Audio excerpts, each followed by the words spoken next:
Planning your first trip to China but feeling overwhelmed? You've probably heard things like, China is cashless. You need special apps. Foreigners can't use the internet normally. Everything is in Chinese. So how complicated is it really? In this video, I'll walk you step by step through everything you need to know before traveling to China for the first time, including visas, payments, transportation, internet, accommodation, and budget. By the end of this guide, you'll know exactly what to prepare and what not to worry about. Let's start with entry basics. 1. Visa and entry. Before booking anything, check whether you need a visa. China offers several different types of entry policies depending on your nationality. First, there are countries that currently have visa-free access for short stays. This includes a number of European countries, parts of Asia, and selected other nations, such as Australia and Canada. Travelers from these countries may enter China without applying for a traditional tourist visa in advance, as long as they stay within the allowed number of days. Second, China offers up to 240 hours of transit visa-free stay for eligible nationalities, including travelers from the United States. If your country is not on the visa-free list, you'll most likely need to apply for a tourist visa. I would recommend starting the application at least several weeks before your planned departure. First, complete the online visa application form in this website. Second, prepare the required documents, typically your passport, a recent photo, flight booking, hotel reservation, and proof of itinerary. Third, book an appointment at your local Chinese visa application service center or consulate. And if you have questions about your visa situation, feel free to subscribe to the channel and leave a comment below. I'll try to point you in the right direction. Now let's talk about the biggest concern for most travelers: payments. 2. Payments in China. China is largely cashless. Most people pay using QR codes through two apps, Alipay and WeChat Pay. The good news is, both apps now allow foreign passport registration and international credit card linking. In China, you'll probably use Alipay most of the time. You can use it to take buses and the subway and to pay almost anywhere. Before your trip, download Alipay.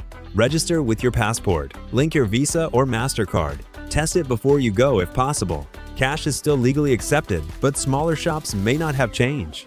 So yes, you should set up mobile payment in advance. I'll go into detail on how to register and test Alipay in the upcoming videos. 3. Transportation inside China. China's transportation system is one of the most advanced in the world. For long distances, high-speed rail is the best option. Trains are punctual, clean, and connect almost every major city. As a foreigner, book tickets through trip.com or buy directly at the station with your passport. During peak travel periods such as China's National Day on October 1st, Labor Day in May, and the Spring Festival, train tickets can sell out quickly, so it's better to book a few days in advance or avoid traveling during those dates. Arrive at least 45 minutes early for security checks. For city travel, metro systems are modern and have English signage in major cities. You can scan QR codes with Alipay to enter. For maps, Google Maps is not accurate in China. I highly recommend using a map instead. It has an English interface, real-time public transportation information, as well as details about attractions and restaurant recommendations. Didi is the main ride-hailing app similar to Uber. It is affordable and very easy to use. You can find your destination on a map first, then enter it into Didi to book your ride. 4. Internet and SIM cards. You can consider purchasing an eSIM before arriving in China. It's often more affordable, saves you the hassle of buying a physical SIM card, and can also help you access international websites more easily.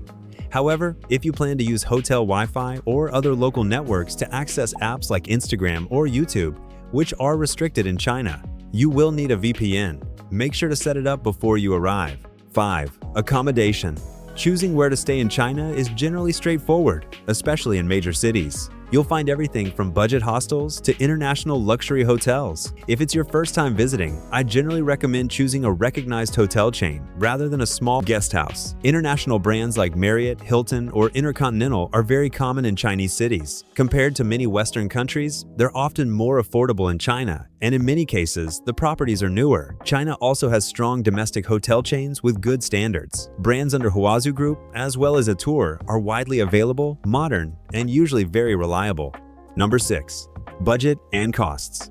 China can be surprisingly affordable. Let's break it down into food, accommodation, and transportation. For food, street food or simple local restaurants might cost around $3 to $8 per meal. A comfortable sit-down meal in a mid-range restaurant could be around $10 to $20 per person. For accommodation, budget hotels can start around $30 to $50 per night in many cities. Mid-range chain hotels and international brands are usually between $50 and $120 per night, depending on location and season. For transportation, metro rides inside cities are typically very affordable, often under $1 per trip. DD rides within the city might cost anywhere from $3 to $10, depending on distance. High-speed rail tickets, for example, a ride from Beijing to Shanghai is $90 and takes about 4.5 hours. So if you combine everything, a budget traveler might spend around $40 to $70 per day. A mid-range traveler could expect around $80 to $150 per day.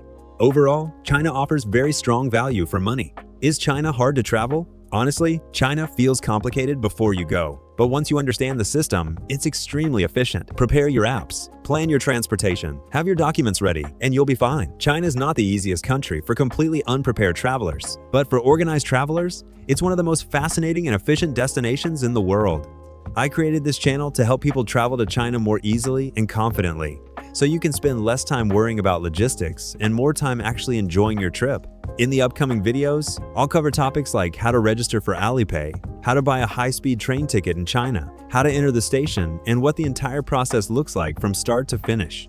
If you have any questions, feel free to leave a comment below. I'll do my best to help you. If this guide helped you, consider subscribing for more practical travel breakdowns. This is just the beginning.